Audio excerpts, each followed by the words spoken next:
Hello everyone, welcome back to my channel Study Adda. So here in this video we have taken class 9 chapter that is in the Kingdom of Fools. Question and answers from this chapter that we will study in this video. So if you are new in my channel so please subscribe to my channel and please click on bell icon जिससे मैं कोई भी video upload करती हूँ आपको उसकी notification सबसे पहले मिले। हमारा पहला क्वेश्चन गिवन है what are the two strange things the guru and his disciple find in the kingdom of fools. मतलब जो उसके गुरु जब उसके शिष्य थे जब वो उस राज में पहुँचे उस किंगडम में पहुँचे तो उन्हें कौन सी दो स्ट्रेंज थिंग्स का मतलब होता है अजीब, ठीक है। कौन सी दो अजीब चीज़ें देखने को मिलती है उस किंगडम में। तो इस क्वेश्चन का सॉल्यूशन होगा कि The two strange things that the Guru and his disciple observe in the kingdom of fools are every sleeps during the day and carry out their work at night। मतलब वहाँ पे जितने भी लोग थे वो रात में सोते थे और अपना जो वर्क करते थे, अगर मतलब जो उनका जो वर्क होता था जो वो दिन में करते थे और वो कब करने लगे, अब वो रात में करने लगे। So every स्लीप्स during the day, सब लोग सुबह सोते थे, and carry out their work at night, और अपना जो वर्क होता था वो कब करते थे, रात में करते थे। ये तो इन्हें पहली स्ट्रेंज थिंग्स लगी।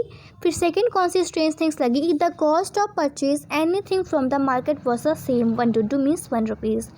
मतलब अगर वो कोई शॉप में जाते थे तो वहाँ पे अगर वो कोई भी चीज़ें खरीदते थे, whether it was a measure of rice और a bunches of banana, anything from market, anything they will buy in market, the cost of all the things are in the same. Cost का मतलब होता है उसका rate, cost का मतलब होता है रेट, ठीक है। जो उसका रेट होता था वो क्या था, सेम होता था या बराबर होता था। ना ही जैसे अगर हम लोग बात करते हैं राइस की तो राइस 2 रुपये का नहीं 1 ही रुपये का होता है। When we talk about the bunches of banana, groups of banana, तो उसका भी जो रेट था वो था 1 रुपीज़। तो वहाँ पे जितनी भी चीज़ें थी वो क्या थी, 1 ही रुपये में। Then our second question is that why does the disciple decide to stay in the kingdom of fools, is it a good idea. तो जो डिसाइपल था उसने क्यों फैसला लिया, निर्णय लिया कि अब वो किंगडम ऑफ फूल्स में रहेगा, क्या ये गुड आइडिया है उसके लिए, उस डिसाइपल के लिए, उस चेले के लिए, उसके शिष्य के लिए, क्या ये गुड आइडिया है। तो इस क्वेश्चन का सॉल्यूशन हम लोग देखते हैं कि उसने क्यों ऐसा डिसाइड किया कि अब वो इस किंगडम में रहेगा। तो देखते हैं इस क्वेश्चन का solution. The disciple decided to stay in the kingdom of fools because he was delighted that everything cost a single tutu। मतलब क्या हुआ ना कि जब डिसाइपल ने देखा सभी चीज़ों का जो कॉस्ट है, जो सभी चीज़ों का जो रेट था वो सेम था, तो उसने ये भी देखा कि सबकी का जो पैसे जो उसका रुपीज़ था वो 1 रुपये था। तो वो सभी चीज़ों में ना क्या हुआ कि टेम्पलेट हो गया। टेम्पलेट का मतलब होता है लालची, मतलब वो लालची में आ गया, लालच में आ गया। तो उसने डिसाइड किया कि अब वो किंगडम ऑफ फूल्स में रहेगा। एवरीथिंग वॉज चीप, सारी चीज़ें क्या थी, चीप मतलब होता है सस्ती थी। All that he wanted was good and every cheap food, और उसे खाना बहुत पसंद था। The disciple had a liking to food so he was decided to stay in the kingdom of fools according to the guru. लेकिन गुरु के according staying there was not a good idea as they were all fools, क्योंकि ये हम लोग के लिए good idea नहीं है कि वो यहाँ रहे, बिकॉज दे आर फूल्स, सभी क्या है, मूर्ख हैं। तो मूर्ख का तो कोई भरोसा नहीं होता है कि वो कब क्या करें। So he felt this situation were not last long, what was not sure about they would do in the our future. मतलब इनका कोई भरोसा नहीं है कि क्या सिचुएशन फेल्ट हो जाए, और तुम्हें ये भी नहीं पता कि वो व्हाट वी डू नेक्स्ट, वो बाद में क्या करेंगे हम लोग के साथ। तो बिकॉज दे आर फूल्स, तो उसने ये कहा, और उसने ये भी कहा, गुरु ने ये भी कहा कि तुम इस जो सिटी उसे लीव कर दो, इस सिटी से चलो मेरे साथ। लेकिन डिसाइपल जो था उसने ये बातें नहीं मानी थी। तो ये रहा इस क्वेश्चन का solution. I hope you are study this chapter very well because इस chapter is very interesting chapter, ठीक है। ये chapter जो है ना बहुत ही इंटरेस्टिंग है और साथ ही साथ बहुत ही इम्पॉर्टेंट भी है, ठीक है। और बहुत ही आपको मज़ा आया होगा इस चैप्टर को पढ़ने में, बिकॉज जो किंगडम था, जो किंगडम के राजा थे वो क्या थे, इडियट्स थे, बेवकूफ़ थे। तो वो क्या क्या कर रहे तो आपने देखा ही स्ट्रेंज थिंग्स में। Then our third question is name all the people who are tried in Kingscourt and give the reason for their trial। मतलब किंग की कोर्ट में कौन कौन सुनवाई के लिए आता है और उन्होंने क्या रीज़न दिया। तो इस क्वेश्चन का सोल्यूशन मैं आपको खुद बता रही हूँ, क्योंकि इस क्वेश्चन का सोल्यूशन बहुत ही ईजी है, मैं आपको बता देती हूँ। तो you have to note down in your copy whatever you do. So start करते हैं सोल्यूशन को। तो हमारा क्वेश्चन था, name all the people who are tried in the king's court and give the reason for their trial. तो king की court में कौन कौन सुनवाई करने आता है। पहला जो होता है वो होता है the merchant, second the bricklayer,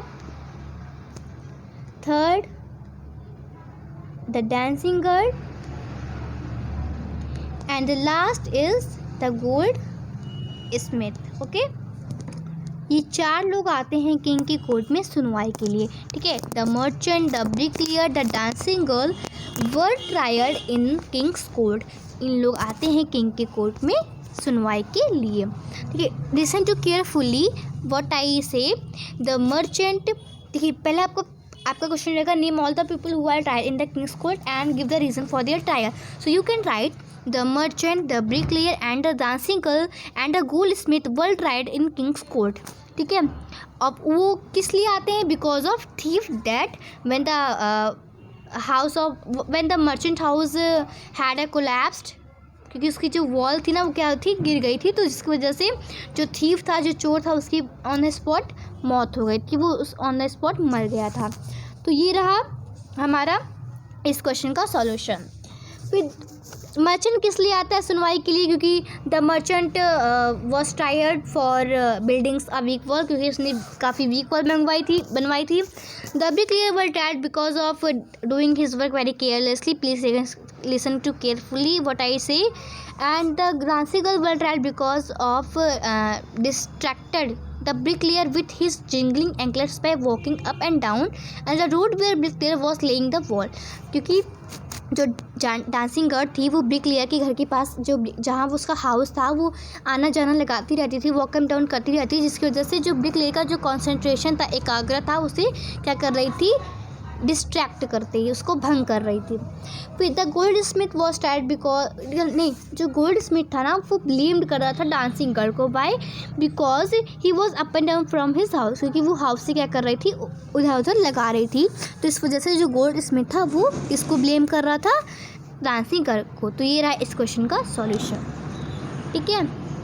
then our fourth question is, who is a real culprit according to the king, why does he escape punishment. तो किंग के अकॉर्डिंग जो रियल कल्प्रिट का मतलब ये होता है ना कि रियल अपराधी कौन था किंग की नज़र में, ठीक है, अपराधी, ठीक है। Who is a real culprit according to the king. तो why does he escape punishment, escape का मतलब होता है बचना, तो वो अपनी उस पनिशमेंट से कैसे बच गया। तो इस क्वेश्चन का सोल्यूशन हम लोग देखते हैं नेक्स्ट पेज पे। The real culprit according to the king in the merchant because I thought his old father was the real murderer. He was dead and someone had to be punishment in his place. He is too thin to property executed on the stake। देखिए इसको मैं एक मतलब summary wise बता दूँ इस question का क्या सॉल्यूशन है, इसका मतलब जो आंसर, इसका मीनिंग क्या है। ठीक है, किंग के नज़र में जो अपराधी था वो कौन था, मर्चेंट था, बिकॉज उसके जो मरे हुए मतलब पापा थे, जो मरे हुए ओल्ड फादर थे, वही रियल मर्डर थे, because he had inherited both since riches of his father, क्योंकि उसके फादर के पास बहुत ही पैसे थे ना, तो इनहेरिटेड था। देन तो उसकी जगह पे, उसके फादर की जगह पे उस मर्चेंट को सज़ा दी जाती। तो उसने किंग्स ने ये कहा कि उसके फादर की जगह किसको सज़ा दी जाएगी, मर्चेंट को सज़ा दी जाएगी। लेकिन जो मर्चेंट था वो अपनी पनिशमेंट से बच गया। हाउ, कैसे बच गया, क्योंकि जो मर्चेंट था वो बहुत ही पतला सा था और वो प्रॉपरली स्टेक में नहीं फिट आ रहा था। ठीक है, स्टेक का मतलब होता है जो फांसी का फंदा नहीं होता जिसमें मतलब बैठाया जाता है, फिर शायद गला काटा जाता है, तो उस फांदी के फंदे में मतलब वो स्टेक फिट नहीं था, because he was too thin, he was not fit on the stake. तो ये रहा इस क्वेश्चन का solution. So in next video we will study about the question number 5th and 6th. Okay, so in next video we will study about the 5th and 6th question, मैंने बता दिया है आपको। साथ ही साथ मैं नेक्स्ट वीडियो में जो मैं भी अपलोड करूँगी तो उसमें मैं जितने भी इंपॉर्टेंट वर्ड मीनिंग्स है, कोई any important word meanings that you can study in this chapter, मैं उसको वर्ड मीनिंग की आपको बता दूंगी, साथ ही साथ उसकी वीडियो भी बना दूंगी और आपको डिस्क्रिप्शन बॉक्स में उसकी PDF भी बना के, जिससे आपको हेल्पफुल होगा कॉपी में नोट डाउन करने के लिए। So thanks for watching this video and please everybody please subscribe to my channel and please support me. Please आप लोग मुझे सपोर्ट करिए, मेरी सारी वीडियोज़ को लाइक कमेंट साथ ही साथ अपने फ्रेंड्स को भी शेयर करिए, ठीक है। So thank you and bye bye everybody.